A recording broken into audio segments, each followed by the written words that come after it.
Oi pessoal, tudo bem? Estamos aqui para mais um ABCC Cast e hoje nós estamos aqui com o Edivaldo Veiga, para quem não sabe é o Tony Stark catarinense. Eu chamo o Ed de Tony Stark porque se você não conhece a história do Ed, basta dar um Google ali, você já vai sacar o que esse cara fez. Ele foi responsável direto pela captura do maior serial killer dos últimos tempos aqui no Brasil, que foi o Lázaro. Essa operação, inclusive, está fazendo agora um ano, é isso aí? Hoje faz um ano do desfecho final. Hoje é dia 28 de junho. 28 de junho. Edi, se apresenta aí e conta um pouquinho para nós essa história, cara. Tudo bom? Tudo. Edivaldo da Veiga, nasci aqui em Joinville, Santa Catarina. E como o Pablo já sabe das histórias, sempre quis ser um herói. Mas não um herói de capa como a gente vê nos quadrinhos, nos filmes, nem na televisão como Tony Stark. Né? Quem dera a conta bancária dele. Então o que desde lá da juventude pensei em fazer coisas que impactassem positivamente a vida das pessoas. Como a gente já conversou há questões atrás, eu fui paramédico, também trabalhei na área política e nos últimos tempos, os últimos anos, nós pensamos como poder impactar essas questões no maior número possível de pessoas. A tecnologia. Certo. Depois que a tecnologia ficou acessível às pessoas, que todo mundo tem um smartphone e que entrou na era dos aplicativos, foi aonde a gente começou a direcionar. Entre eles, nós desenvolvemos aplicativo de proteção para mulheres vítimas de agressão, aplicativo também para notificar a população, através da Defesa Civil, de desastres naturais ou provocados pelo homem, quer dizer que está acontecendo um desastre e qual a rota de fuga mais segura para que a população possa se deslocar e ser salva, salvar vidas. Então, nessa questão a gente trilhou, sempre foi o nosso grande norte, onde pudesse salvar vidas e impactar positivamente a vida das pessoas. Poxa, Essa é a história do super-herói, né? Super-herói para milhares de pessoas. Diferente do Tony Stark que produz mísseis, né? O Ed, ele quer salvar pessoas. É um herói anônimo. Ninguém sabe que a gente está por trás disso, mas o que importa é que a tecnologia esteja presente na vida das pessoas e de preferência salvando a vida delas. Ed, me conta um pouquinho, cara, de como você foi parar no meio da confusão lá em Cocalzinho? Cocalzinho de Goiás. Cocalzinho fica a quantos quilômetros ali de Brasília, cara? 68, 70 quilômetros de Brasília. Aí, tá, mas você mora lá, você é daquela região? De Joinville. Fomos parar lá, mas daí a gente vai contar aí no contexto Olha, nós fomos parar lá. Então conta pra nós, cara, assim, porque o que um joinvilense tava fazendo em Cocalzinho de Goiás? Nada a ver, né? Longe de casa. Primeiro, queria constar aqui que a Operação Lázaro foi a maior operação policial da história do Brasil, onde envolveram o maior número de policiais, de agências. O que são agências? Polícia Civil, Militar de 2 estados, Polícia Federal, ABIN, Polícia Rodoviária Federal. Então, quer dizer, foi um grande número de agências, de policiais, 300 policiais envolvidos. Então, o Lázaro é considerado um dos piores serial killers do Brasil. Nossa. E a Operação Lázaro foi a maior operação da história do Brasil. Como aconteceu? Eu acho que todo mundo teve, na época, hoje está fazendo um ano do desfecho, todo mundo na época acompanhou, porque passava de manhã, à tarde, à noite, todos os telejornais começaram com notícias. Depois já começavam com links ao vivo, todos os telejornais tinham links ao vivo, não importa qual emissora de rádio, de televisão, então tomou uma notoriedade muito grande. E tu aqui em Joinville acompanhando tudo. Eu em Joinville acompanhando o início e tal, inconformado com certas questões, como é que um homem, eu tinha a mesma visão que todo mundo tinha e que só chegando lá para você mudar essa visão. Entendi. Como é que pode 300 policiais, várias agências, 2 estados e mais o governo federal atrás de um único homem que aparentemente estava com 38 de chinelo e num determinado local? De certa forma até ridicularizando o poder público, né? Já estava chegando nessa fase. Que tal o BOP, o BOP tá lá. Tem o BOP de Goiás, tinha o BOP de Brasília. De Brasília. Distrito Federal. A Inteligência Nacional de Inteligência. A BIM, Agência Nacional de Inteligência, tinha Polícia Rodoviária Federal, tinha Polícia Federal, Polícia Civil de ambos os estados, Polícia Penitenciária de ambos os estados, porque ele já foi foragido do Distrito Federal e de Goiás. Então tinha um mix. Sem contar que Polícia Militar, quando se fala Polícia Militar, você achar que era um determinado pelotão. Vários pelotões da Polícia Militar. Nossa. Tinha o pelotão rural, tinha o BOP, tinha vários pelotões da própria Polícia Militar que ali se formavam várias agências. Então foi uma caçada que realmente a população, e eu estava nessa parte da população que falava, como pode? Nossa, tal, tanta gente, tantos recursos envolvidos e na captura de um único homem e não conseguia. Quando eu cheguei lá, eu vi que a coisa era muito mais complexa. Mas como é que eu cheguei lá? Inconformado, assistindo televisão com a família e não parava notícia, aquilo começou a... Nossa, adrenalina, mas que coisa! Eu vou dar um pau nesse lado. Maior operação e tal, começou a me interessar, até que em determinado momento o Central de Operações lançou o Disque Denúncia para que a população pudesse notificar avistamentos, pistas pelo WhatsApp. Mas deixa eu te fazer uma pergunta. Eles lançaram esse Disque Denúncia. Disque Denúncia. Mas, cara, lá era uma realidade rural, parece que as casas eram distantes uma das outras, ou como é que funcionava? É uma cidade do interior, péssimo, a questão de sinal de internet 3G era complicadíssimo, e realmente era rural, eram distantes, mas a questão do Disque Denúncia poderia ser útil justamente por isso, por ser distante, rural, a população tinha que interagir com os órgãos de segurança. O grande problema foi o veículo que eles utilizaram para fazer o Disque Denúncia, que era o WhatsApp. O WhatsApp, ele pode servir para uma série de questões. O mundo é outro depois que inventaram o WhatsApp, inteiro, né? Só que você não consegue colocar filtros. Qual o filtro que deveria ser colocado primeiro? Geolocalização de quem emite esse alerta. Queira denunciar um Disque Denúncia. Por quê? Quando eu cheguei lá, tinham 4.000 denúncias no Disque Denúncia. Nossa. Existiam salas e salas de aula, porque era num colégio, que era o centro de operações, que tinham 20 pessoas envolvidas na área de inteligência, que tinham que pegar de telefone mensagem por mensagem e ouvir essas denúncias. Porque dentro das 4.000 e poucas, poderia ter uma pérola. Mas vinha vídeos de dentro de presídio, vinha gente cantando, vinha vídeos do Amazonas, que eu avistei o Lázaro, ouvi um barulho atrás da visão.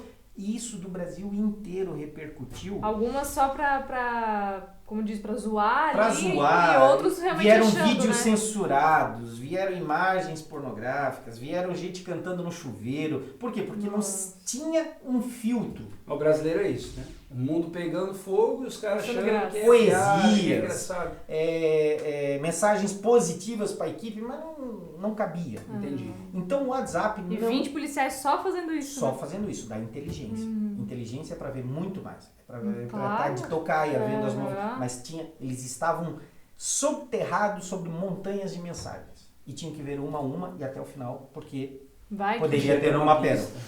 Aí eu comecei a me movimentar mais no sofá. Aí a adrenalina começou a tocar e tal. Eu digo, eu tenho a solução. O aplicativo Brasil Mais Seguro, nós vamos lá e vamos filtrar, vamos colocar tudo à disposição, personalizado para essa Operação Lázaro. Então, mas assim...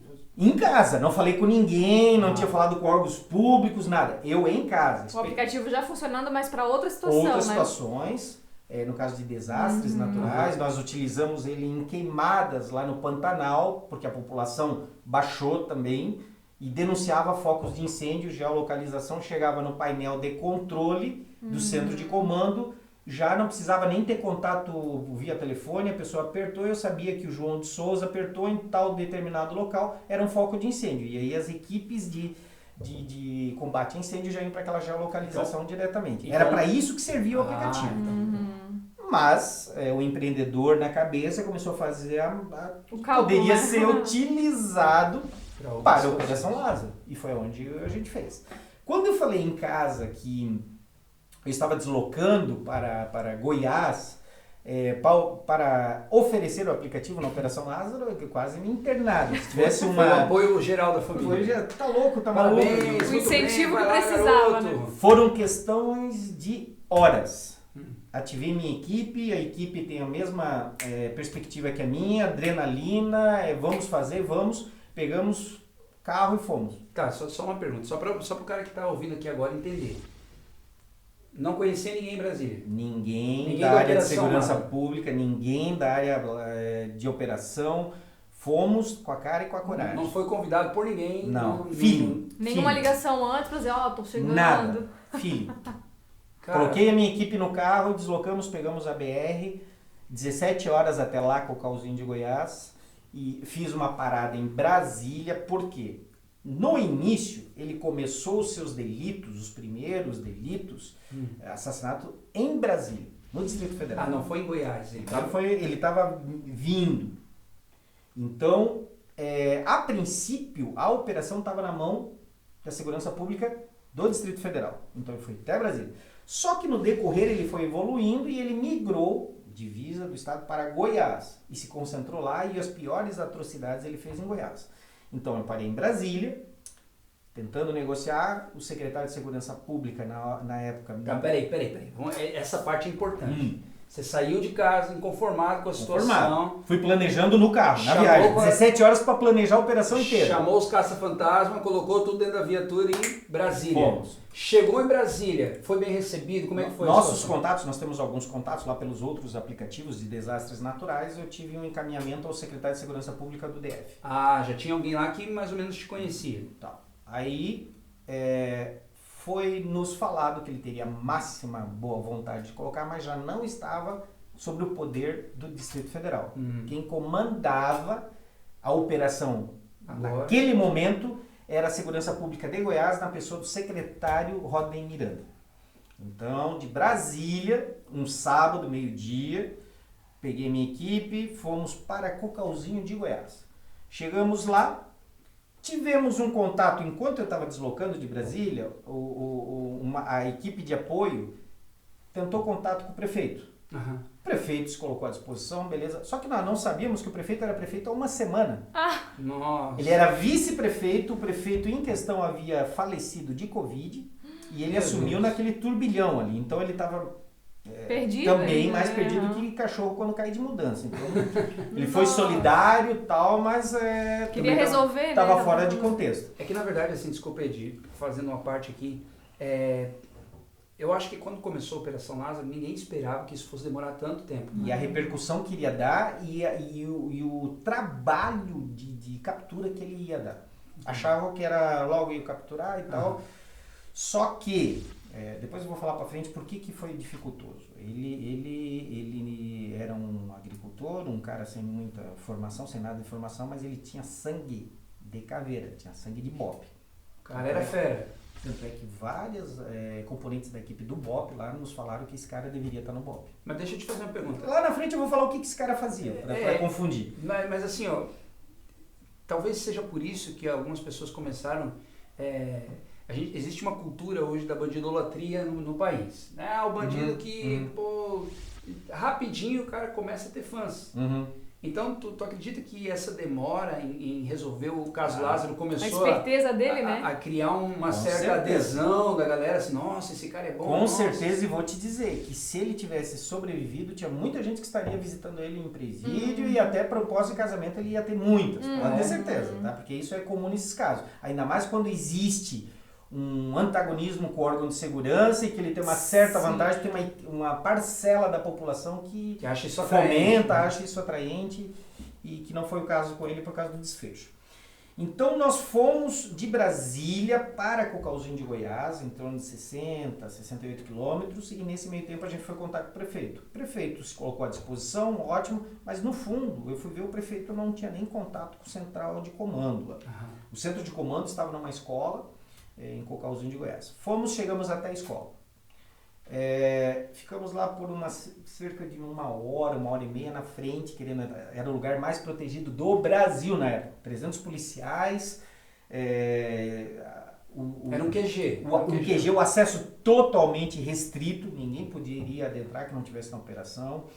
E ficamos lá. No entra e sai de equipes, nós começamos a, eu tenho aqui um sistema que pode ajudar. Um passava, não via, o outro passava, não via. Daqui a pouco um major, o sistema que pode ser utilizado, bom, já nos colocou para dentro da escola.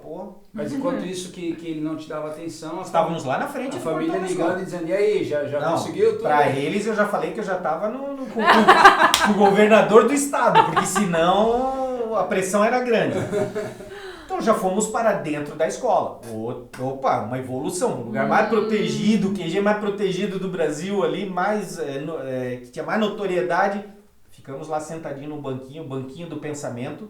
E lá junto, enquanto estava esperando, tinha mais pessoas, moradores, repórter? Tinha, porque era um lugar que era muito movimentado, porque os moradores, com medo do Lázaro, com a insegurança, muitos passavam o dia ali na frente e muitos dormiam ali na frente nos carros, porque era o lugar mais seguro para se estar. Imagina, né? Porque o Lázaro estava solto nas redondezas e poderia atacar qualquer residência a qualquer momento. Mas assim, uma dúvida minha, né, você vai contar aqui, mas como ele escolhia essas vítimas e por quê, cara? Assim, a princípio, se pensava que ele tinha problemas mentais e que era aleatório. Ele entrava, queria comer, ele violentou uma mulher, matou a família inteira na frente dela, depois matou ela. Então pensavam que era por problemas distúrbios mentais. Lá para frente, a investigação foi analisado que não tinha nada. Era sadismo mesmo, mas com outras intenções. Tá? Então ficamos no cantinho, no banquinho do pensamento. Passava um oficial, começava de major foi para tenente coronel, explicava tudo de novo, como é que nós poderíamos ajudar. Até que veio o comandante da inteligência. E aí deu um ultimato em nós, olha, chegou para mim, eu sou o cara que eu decido se eu vou te colocar lá dentro ou não com os comandantes. Tem duas alternativas. Eu quero o nome de vocês todos, CPF, CNPJ da empresa de vocês. Tem duas alternativas. Ou a gente coloca vocês para dentro, para que vocês possam explanar, ou a gente vem aqui e prende vocês porque vocês são, de alguma forma, querem ludibriar a gente, ou são até aliados do próprio Lázaro. Tudo bem. Daqui a 2 horas a gente vem aqui. Não deu 30 minutos, ele veio, pegou pelo braço e digo, pronto. Ele deve, não sei o que aconteceu, mas vou preso. Olha, tu tem 5 minutos para falar pro comando geral tudo que você falou para nós aqui e ver se são aceitos. E aí já entrei na secretaria da escola, e aí camadas, jamais 2 coronéis já fizeram uma sabatina rápida. Quando eu vi, eu entrei numa sala onde estava o secretário de Segurança Pública, delegado-geral de polícia, comandante-geral da PM, comandante-geral do bombeiro. A Liga da Justiça. Liga da Justiça. Só faltou naquele dia o governador. Quando eu vi, eu estava no meio da roda e meu filho, tu tem 5 minutos para falar. Pronto, já não fui mais para casa. Já ficamos lá. Tá, quanto tempo levou desde que tu saiu de Joinville até tu chegar e convencer os caras e dizer assim, eu tenho algo que pode ajudar vocês aí? Entre viagens, Cala e Brasília, 2 dias, 2 dias e meio. 2 dias? Não. Em algum momento tu duvidou assim, cara? Não. Vou chegar lá, eles não vão me dar bola. Convicção plena de que eles precisavam da ferramenta, que se eu tivesse como explanar, eu teria poder de convencimento e a verdade que poderia ser utilizada. Era uma oportunidade só. Era uma oportunidade só. Resumo, saí daquela sala de que todos os comandantes, já fui direto para a sala de inteligência, onde eles estavam lá com os WhatsAppzinhos nos aparelhos. O que nós já chegamos? Já chegamos com uma TV dessa aqui, grande, e instalamos já o painel de controle. Já brilhou os olhos do pessoal da inteligência. Em vez de ficarem no celular, quando chegava a notificação nossa no painel de controle, já piscava, TV, já outra coisa, clicava e abria. Não. Qual que era o grande nosso diferencial?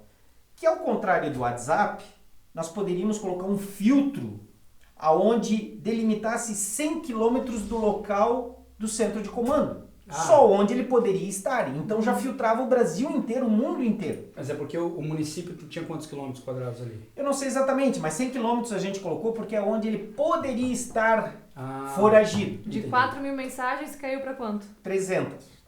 Ah? Então Já deu uma funilada, o contexto para verificar essas mensagens é outro. Não viria mais trote, por quê? Quando você baixa o aplicativo, já tinha que falar que era o Pablo Paixão, telefone do Pablo Paixão, então já não cabe mais trote. E quando ele aciona o aplicativo, já dá a geolocalização dele. E eu queria deixar claro que eu não mandei trote nenhum. Segue aí. Mas chegaram várias notificações de Santa Catarina e que a gente via lá, porque eu acompanhava junto com a inteligência no WhatsApp, ainda do WhatsApp, e pessoas fidedignas dizendo que era o Lázaro que estava lá, que estava aqui. Tu acha que casos como esse contribuem assim para a histeria coletiva? Muito. Porque às vezes a pessoa realmente está sendo sincera ali. Sincera, eu notei que os catarinenses estavam sendo sinceros, eu via riqueza de detalhes. Histeria coletiva. Porque pelo tempo ele poderia ter migrado de lá e ido para qualquer lugar do Brasil. E aí um barulho, um biotipo parecido. Por exemplo, teve um em São Paulo que viram ele dentro de um shopping. E as imagens que a pessoa tirou e mandou por WhatsApp, olhando de longe, parecia mesmo. Imagina, coitado, esse cara se safou. Olha, depois da operação verificou-se mais levemente que tinha 3 sósias dele idênticos no Brasil. Inclusive foi notificado. Assim. Calma, polêmica, Lázaro pode estar vivo. Não, foi conferido o DNA e tudo. Esse já... Só que esse Lázaro, ao contrário do da Bíblia, não ressuscitou depois de 4 dias. Entende? Esse, tava todo mundo ali, depois de ter passado, tava todo mundo ali. Será que é mal de nome? Mas deixa eu te fazer uma pergunta. Ok, começou a Operação Lázaro. Após quantos dias da operação ter iniciado que você tomou essa iniciativa de dizer, não, eu vou para lá, eu vou dividir a minha ferramenta lá com o pessoal, eu sei que eu posso ajudar? 2 semanas. 2 semanas? 2 semanas. Se passaram 2 semanas. Eu fiquei naquela de olhar, amadurecer, analisar. E a Camila em 2 semanas não fez nada, né, Camila? Só olhei a notícia. Então, já ficamos ali, já baixamos o sistema.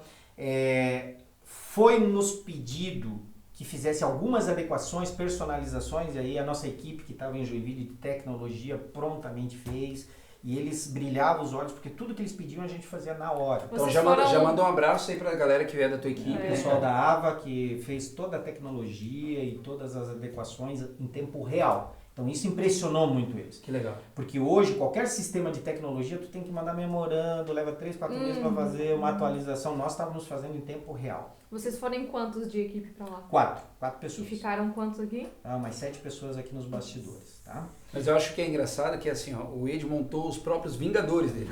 Ele pegou, montou o time dele, porque assim, tenho certeza que os órgãos de segurança pública também investem em tecnologia.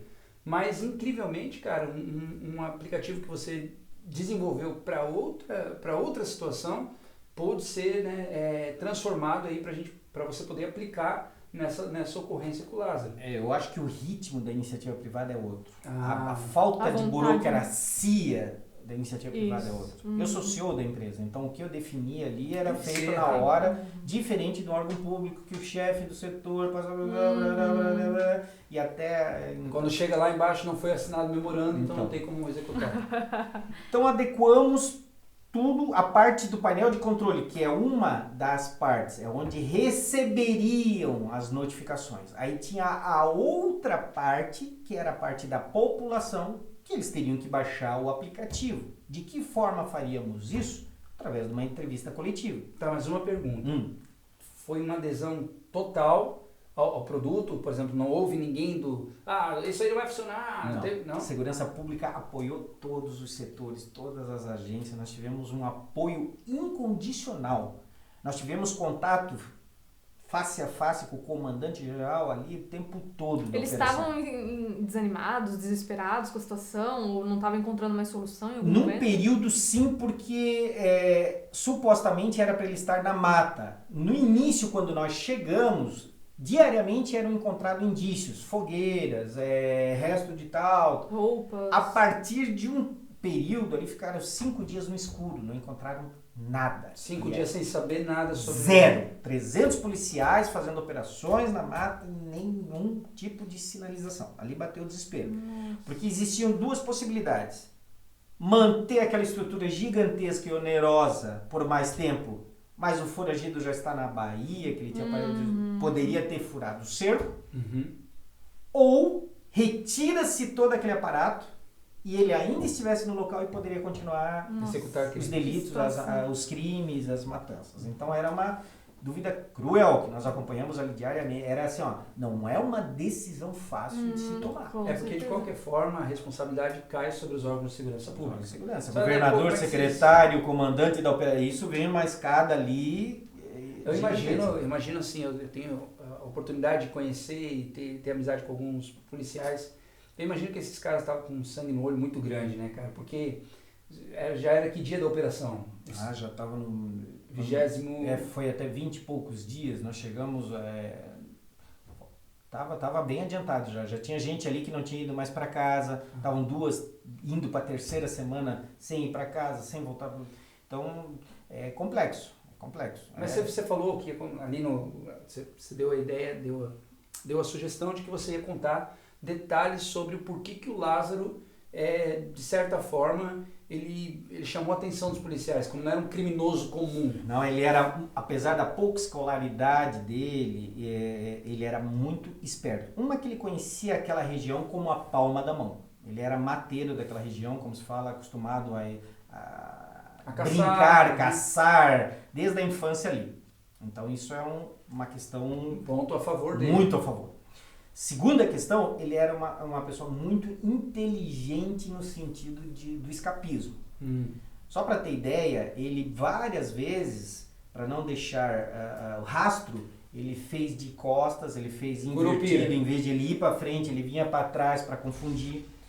Ele usava papelão amarrado nos 2 pés para não deixar pegadas.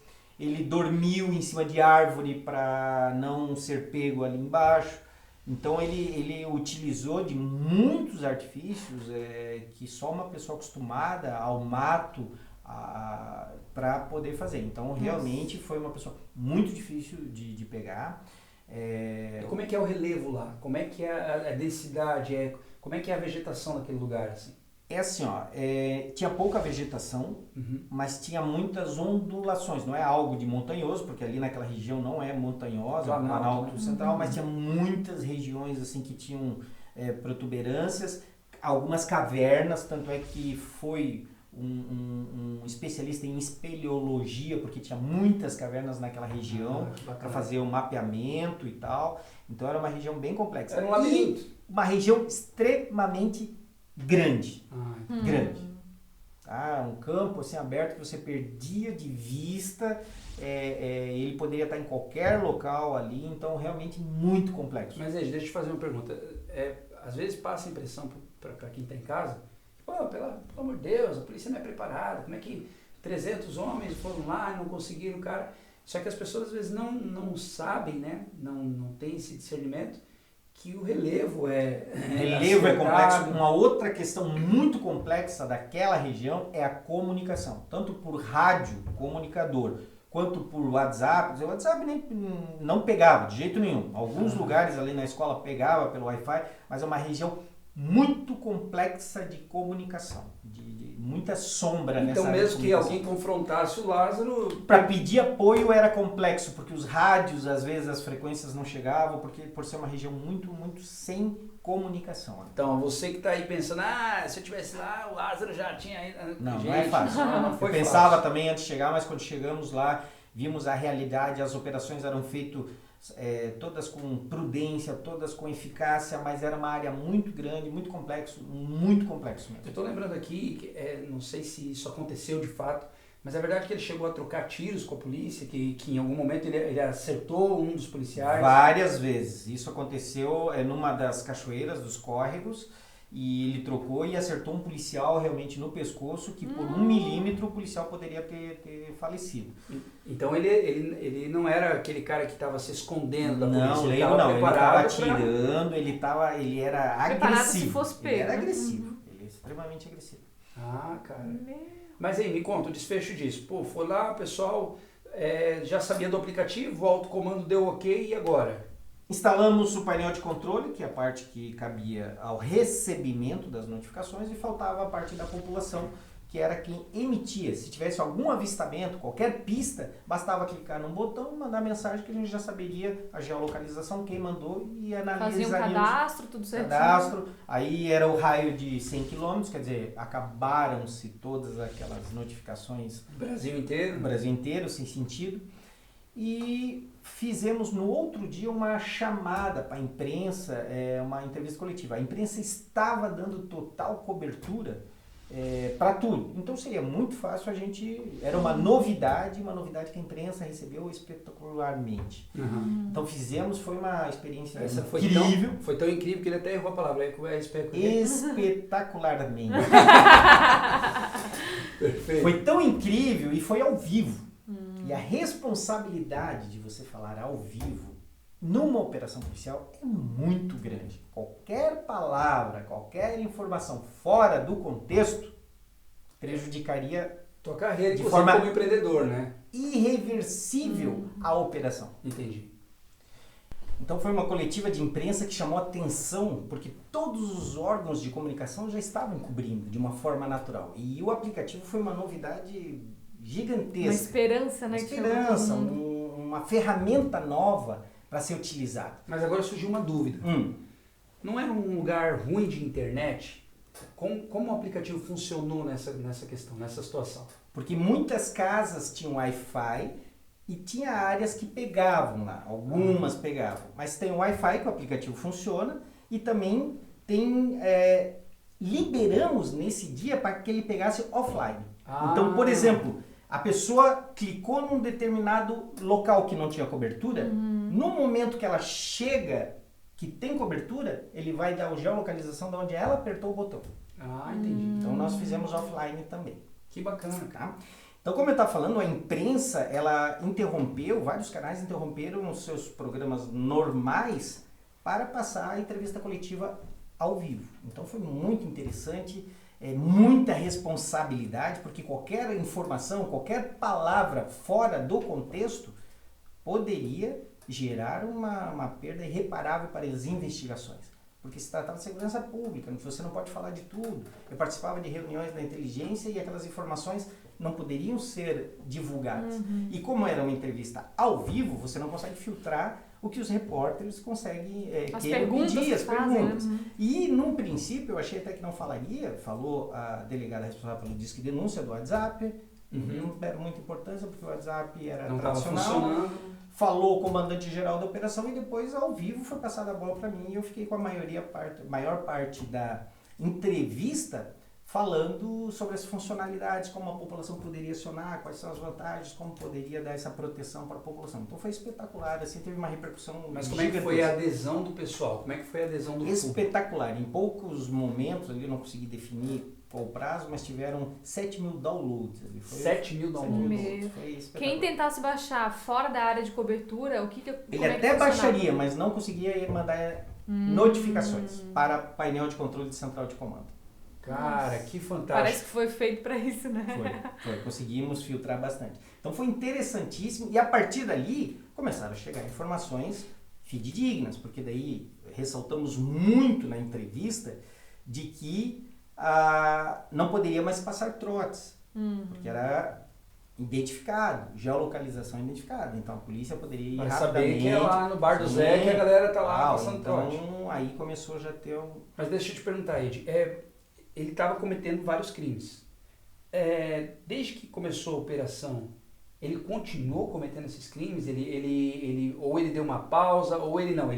Mesmo com a operação em andamento, ele cometia Quando estava fervendo a operação, ele parou de cometer. Aí ele se preocupou em fugir de todos os cercos do que cometer crime. Né? E aí houve aquele silêncio dele, que ninguém achava mais nada, por um período de 5 dias ali, que estava dando aquele desespero, aquela incógnita, se iria ou não interromper a operação. Estava todo mundo ficando desesperado, porque ninguém mais sabia onde estava o Lázaro, como proceder. E aí na quinta-feira, o desfecho foi numa segunda-feira, dia 28. Na quinta-feira chegou a notificação através do aplicativo. O Lázaro foi avistado na fazenda tal, e deu a localização. Nossa. Eu recebi essa notificação por volta das 13 horas. Mas tu levou a sério? Não, totalmente. Na Qualquer hora. notificação ali tinha que levar a sério.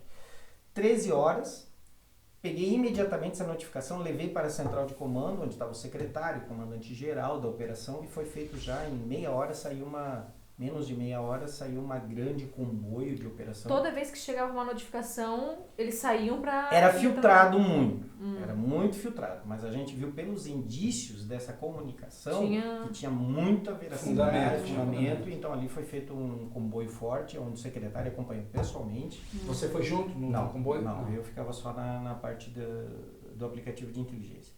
E quando chegaram nesse determinada fazenda, realmente avistaram o Lázaro, ele já estava saindo. Nossa. Só que não foi possível pegá-lo, porque era um mato e tal. Mas ali, através da investigação, verificou-se que ele passou 5 dias ali hospedado, na casa daquele fazendeiro e do caseiro, que ele foi preso, foram presos tal. Estavam no contexto... Peraí, então não eram todos que estavam contra o Lázaro ali. Eu me lembro o seguinte, que inclusive a polícia chegou a imaginar que ele buscaria contato com o filho, a família do Lázaro morava ali, como é que era essa situação? Ele tinha uma filha, uma ex-mulher, tinha mãe, toda eu lembro que até a ex-mulher se ofereceu para ajudar também, né? Muita gente envolvida ali, mas esse contexto da fazenda, depois das investigações falaram, ele tinha envolvimento com o Lázaro. O Lázaro trabalhava para ele, alguns crimes foram encomendados. Mas não era da família dele. Não era da família. E aí ele passou 5 dias ali hospedado. Quer dizer, banho quente, caminha quente. Ele acompanhou as entrevistas, acompanhou os aplicativos, tudo pela televisão. Por isso que ele estava sumido da mata. As buscas estavam sendo feitas no campo, na mata. E aí verificou-se, aí já reacendeu o ânimo da operação. Esse chacreiro ele mandava matar por quê? Qual era questão de terras. Eles avançaram nas investigações pós e foi verificado que era questão de terras ali, né? Então o Lázaro era praticamente financiado por era um criminoso com problemas mentais. Mas fazia também porque... Fazia porque ele era sádico, mau e tal, mas tinha um contexto... Mas ele cometeu tudo aquilo ali mesmo? Cometeu. Ele estuprou a mulher, ele matou famílias, matou pessoas, isso tudo atribuído a ele e foi ele. De fato ele fez mesmo. As investigações mostraram. Porque eu lembro que havia uma dúvida se ele havia de fato cometido todos esses crimes ou se já estavam querendo colocar na cola dele. Comprovadamente foram eles. Foi ele. Então, a partir dali começou o desfecho final. Quinta-feira, verificou-se onde ele estava, começou a concentrar. Isso era uma quinta-feira? Quinta-feira. E aí o desfecho final aconteceu na madrugada de domingo para segunda e segunda-feira de manhã encurralaram ele. Mas antes, assim, por exemplo, soou o alarme, a equipe se desloca, chega lá, não consegue prender o Lázaro, o que a equipe fez? Mas já tem o norte, começa a cercar, começa a fazer novas cercos e tal, no local onde ele num raio menor. Só que como ele conhecia tudo tal, ele conseguiu furar cercos. Prenderam o chacreiro, o chacreiro chegou a falar, a confessar, tudo, né? Depoimentos, tal, o caseiro também. O caseiro, inclusive, foi levado para o centro de comando, fiquei lá próximo dele, conversei bastante com ele. E tal, o caseiro também estava envolvido? Não, ou ele era uma vítima? O que ele falava? O que ele falava? Assim, ele era só um peão ele não poderia sair do sítio enquanto o Lázaro estava lá. Ele também foi meio feito de refém ali. Não preso, mas avisado para não sair e tal. Tanto é que depois ele ficou livre, né? E não tinha envolvimento? Então. Não tinha envolvimento. E a partir dali é que começou a funilar, e aí ele cometeu o erro de vir ver a criança dele, a ex-mulher, no domingo à noite. Então, peraí, foca nesse assunto aqui pra nós. A polícia chegou, ele saiu da chácara, isso numa quinta-feira. Saiu, e aí foi pro cerco, foi pro mato. Tava anoitecendo. Ou daí 3 dias sem comer, no mato, tal. E aí, mas já sabiam mais ou menos, aí foram apertando, o cerco foram apertando, e ele conseguiu se desviar e ele pensou em fugir. Nessa de fugir, ele foi levar um dinheiro para a ex-esposa e a filha dele. É nessas horas que R$300, se eu não me engano. É nessas horas que a gente se questiona, né? Como é que o cara que é capaz de estuprar alguém, matar a família, fazer tudo isso... Mas matar antes de criança, fugir, sendo que tem filho. Antes de fugir, ele foi levar um dinheiro para a mulher. E aí ele foi, os cachorros latiram, tal, avisar. A polícia foi, mas ele conseguiu sair.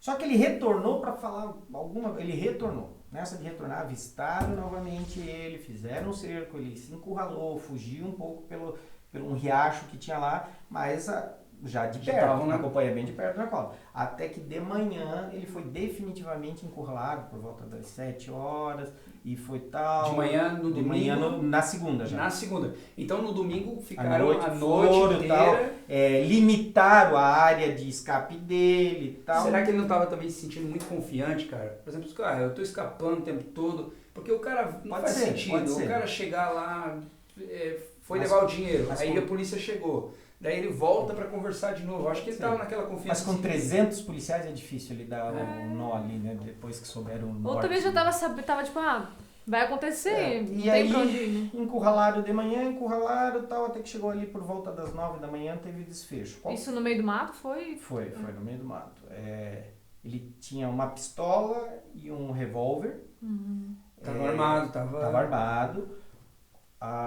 O pelotão fez o cerco nele, encurralou quando ele estava perto de um bambuzal, sempre com a ordem se entrega, e ele gritando palavras de baixo calão lá, e não vou me entregar. Nossa. Até que ele começou a disparar. Deu 2, 3 disparos, aí não tinha o que fazer. Aí revidaram, e eu acho que 60 e algumas coisas. 60 tiros? Pegaram, assim, na época teve a imprensa que disse, um tiro não matava, mas imagina, 20, 30 policiais e não podia deixar escapar de novo. 20, 30 policiais fazendo um cerco. Quando ele começa a disparar, ninguém diz assim, 01, dispara lá, 02, dispara tudo. Não, estavam na mira, houve aquela reação e coincidentemente... Mas assim, tirando esse último confronto, quantos confrontos mais ou menos eles tiveram? Assim, o Lázaro com a polícia, até que de fato eles... Que ele escapou vários episódios, mas confronto de ele atirar na polícia já tinha tido o anterior, quando ele tinha matado aquela família, ele estava no riacho lá, a polícia deu uma encurralada nele, ele deu um tiro e pegou no pescoço de um policial. Que ele não morreu, o policial, por um milagre, por 1 milímetro.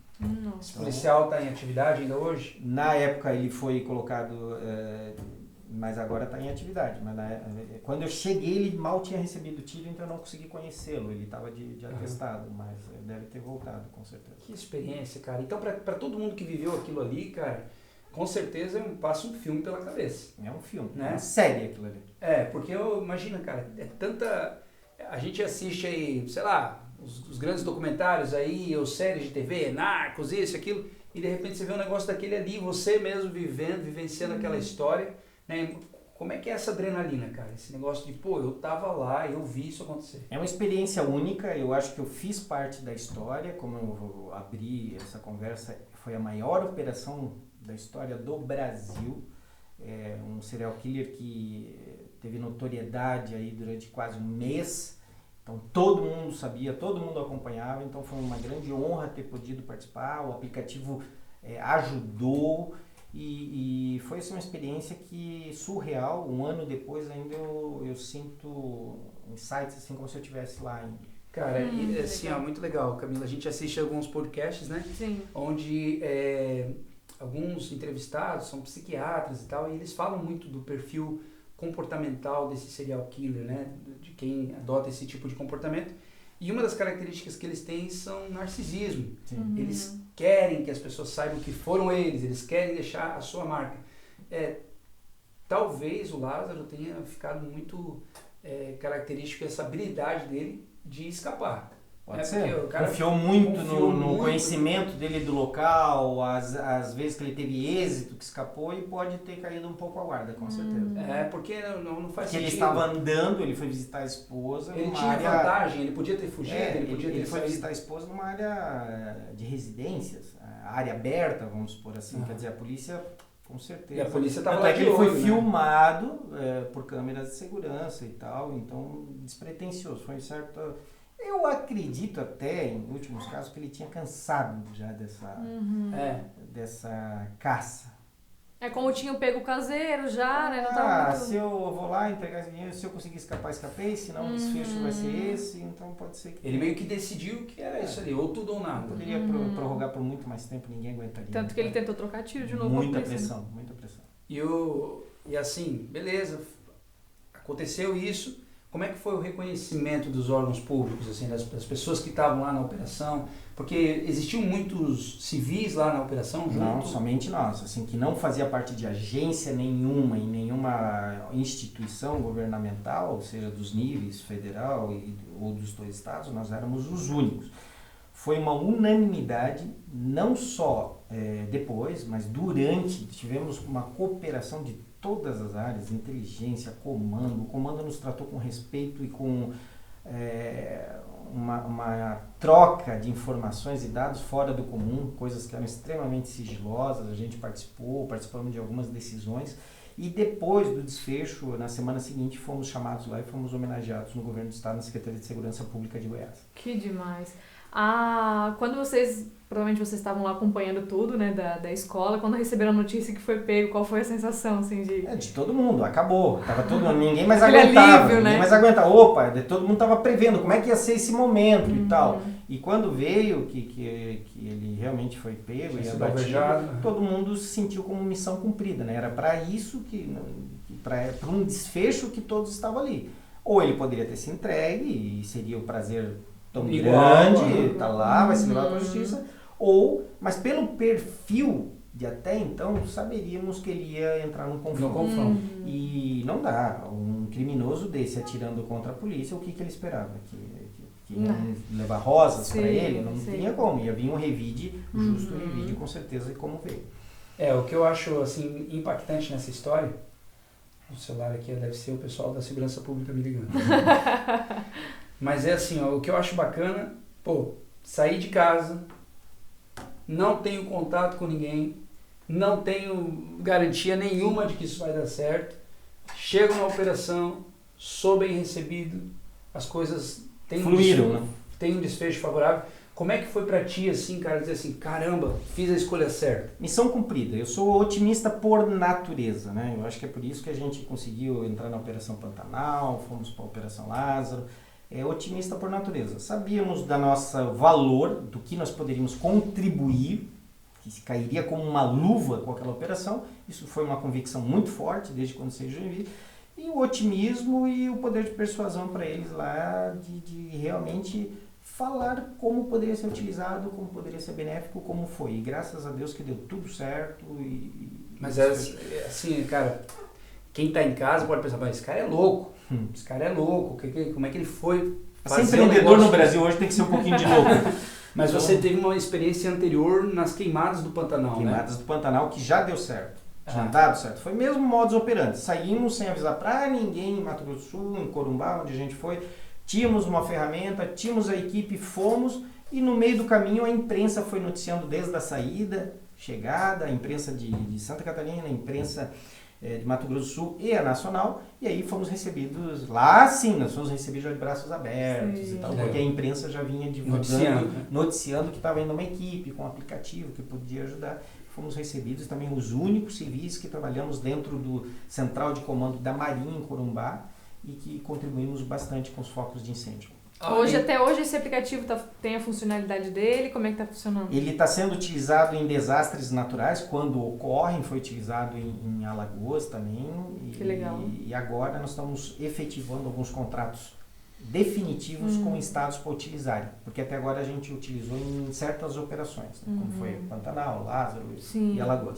E agora a gente está deixando à disposição, fechando parcerias com os estados para que eles possam utilizar de forma direta. Tem muito para crescer. Muito para crescer. Pode ser utilizado em várias situações, segurança pública. Então manda um recado aí para os bandidos do Brasil. Bandidos, tremei. Cuidado que agora com o aplicativo a população faz parte da segurança pública propriamente dito. Porque eles podem, através de um clique no botão, avisar em tempo real. E tu acha que isso é uma tendência, que o caminho é por aí, que a gente vai ter uma evolução na área da segurança pública através da tecnologia? A tecnologia ajuda muito a segurança pública, otimiza muito a segurança pública. Então eu acho que vai ficar para trás os estados e os órgãos públicos que não adotarem a tecnologia como uma forte, poderosa aliada para combater o crime. Cara, Santa Catarina já adotou? Ainda não, vamos chegar lá. Nosso estado nossa bora casa. Bora acordar aí, pessoal, bora acordar. Santo de casa não faz milagre. Casa vai ter que fazer milagre. Vai fazer milagre. Cara, e legal. E como é que foi a volta, cara? Pô, chegou em casa e aí foi recebido... Nem deu para voltar para casa. É. De Goiás, devido a essas questões de notoriedade, a gente já emendou e foi para Alagoas e foi onde a gente atuou em Alagoas. Então, Nossa! fiquei aí uns 40 dias fora de casa, mas foi gratificante também lá, então a gente já emendou para Alagoas. Cumpriu a missão. Missão.